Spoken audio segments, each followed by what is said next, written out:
Hello everyone, আমরা transfer function modelling in time domain পড়ছিলাম। তো গত লেকচার পর্যন্ত আমরা ইলেকট্রিক্যাল সিস্টেমের স্টেট ইকুয়েশন বিল্ড করেছি। আজকে আমরা পড়ব মেকানিক্যাল সিস্টেমের জন্য কিভাবে স্টেট ইকুয়েশন লিখতে হয়। সো আমাদের আজকের ফার্স্ট টপিক হচ্ছে mechanical translational system.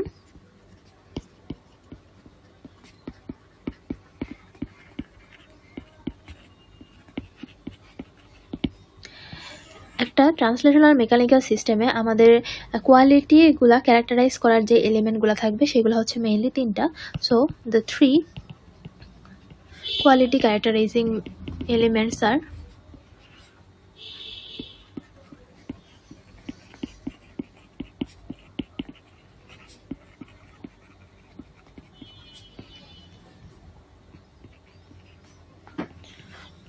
number 1 mass, 2 elastance,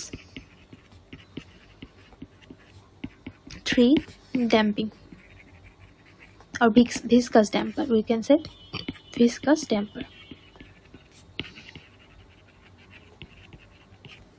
তাহলে এই তিনটা সিস্টেম থাকবে এখানে। ইলেকট্রিক্যাল সিস্টেমে যেরকম রেজিস্ট্যান্স রেজিস্টর ইন্ডাক্টর ক্যাপাসিটর ছিল, এখানে থাকবে ম্যাস এবং একটা ইলাস্ট্যান্স বা স্প্রিং থাকবে এবং একটা ভিসকাস টেম্পার থাকবে। এবং এক্ষেত্রে আমাদের যেই অ্যাপ্লাইড ফোর্সটা হবে, অ্যাপ্লাইড ফোর্সটা অবশ্যই সাম অফ দ্য রিঅ্যাক্টিভ ফোর্সের সমান হতে হবে। সো আমাদের second important point for mechanical translational system is the sum of applied forces must be equal to the sum of reactive forces.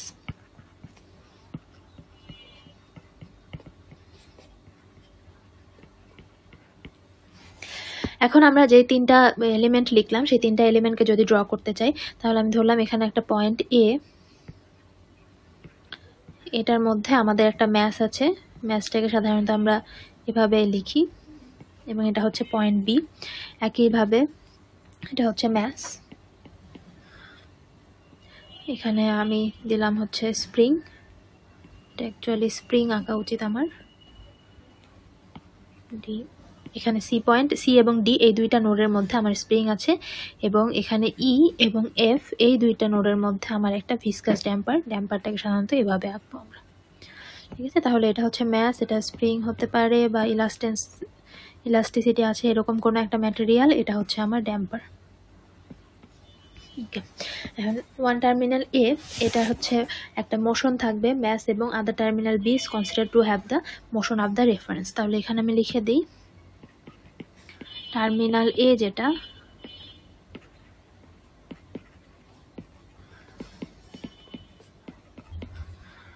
of mass and terminal B is considered to have the motion of reference. তার মানে বোঝা যাচ্ছে একটা mass আমার উপরে একটা নোডের সাথে যুক্ত থাকবে এবং নিচে হচ্ছে আরেক প্রান্তটা থাকবে হচ্ছে রেফারেন্সে।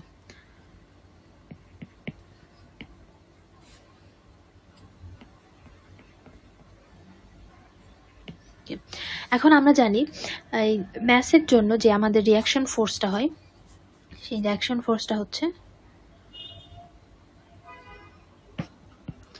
the reaction force for mass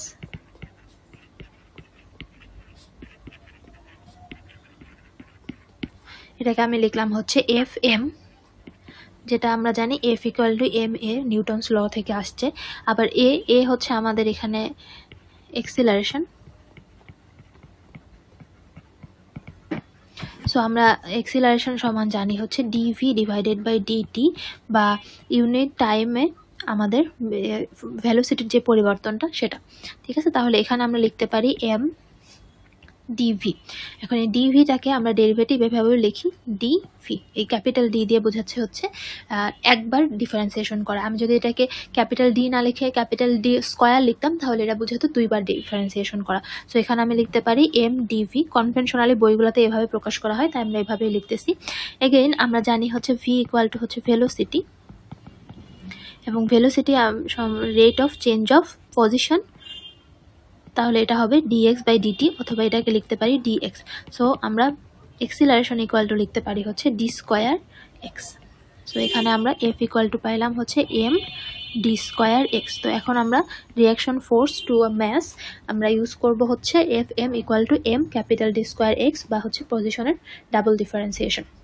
এখন স্প্রিংয়ের ক্ষেত্রে যদি আসি, স্প্রিংয়ের ক্ষেত্রে রিয়াকশন ফোর্স আছে আমরা জানি for the spring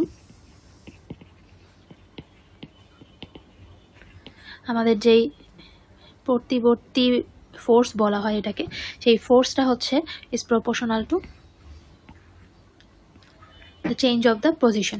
F is proportional to x, আমরা এখান থেকে পাই F k is proportional to the change of the position. So এখানে আমি লিখলাম হচ্ছে, যেহেতু আগের ক্ষেত্রে আমরা এঁকেছি সি এবং ডি এই দুইটা পয়েন্টের মধ্যে স্প্রিংটা, সো এখানে বলতে পারি X C minus X D.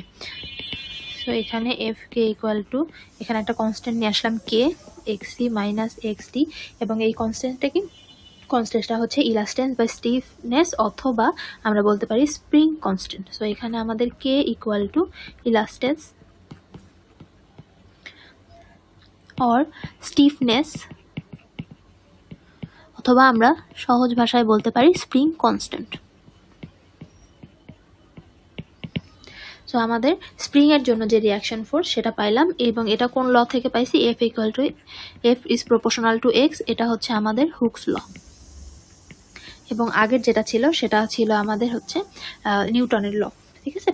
তাহলে এটা হচ্ছে আমাদের স্প্রিং এর জন্য রিয়াকশন ফোর্স পেলাম এবং ম্যাসের জন্য রিয়াকশন ফোর্স পেলাম, এবং বাকি যেটা আমাদের দরকার আরেকটা, সেটা হচ্ছে ভিসকাস ড্যাম্পারের জন্য। এখন এখানে দেখা যাচ্ছে একটা হচ্ছে ডি স্কোয়ার এক্স, আর একটা হচ্ছে মানে ডাবল ডিফারেন্সিয়েশন, আর এখানে কোনো ডিফারেন্সিয়েশনের ইস্যুই নাই। এবং ড্যাম্পিং এর জন্য বা ভিসকাস ড্যাম্পারের জন্য আমার যে ড্যাম্পিং ফোর্সটা, for viscous damper, damping force কে যদি লিখি হচ্ছে FB, FB is proportional to the change of velocity। তাহলে এখানে আমরা VE মাইনাস VF, ওকে। তাহলে এখানেও আমাদের একটা প্রপোর্শনালিটি কনস্ট্যান্ট নিয়ে আসলাম, এবং কনস্ট্যান্টটাকে আমরা নরমালি লিখি হচ্ছে VE মাইনাস VF। সো এখানে হচ্ছে difference in velocity of two body, viscous damper, আর বিটাকে আমরা বলি হচ্ছে ড্যাম্পিং কনস্ট্যান্ট।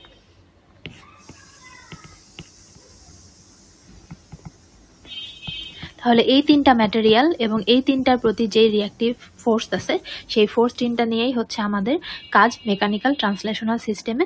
এবং যে অ্যাপ্লাইড ফোর্সটা হবে, সেই অ্যাপ্লাইড ফোর্সটা হবে sum of applied forces is equal to the sum of the reaction forces, okay.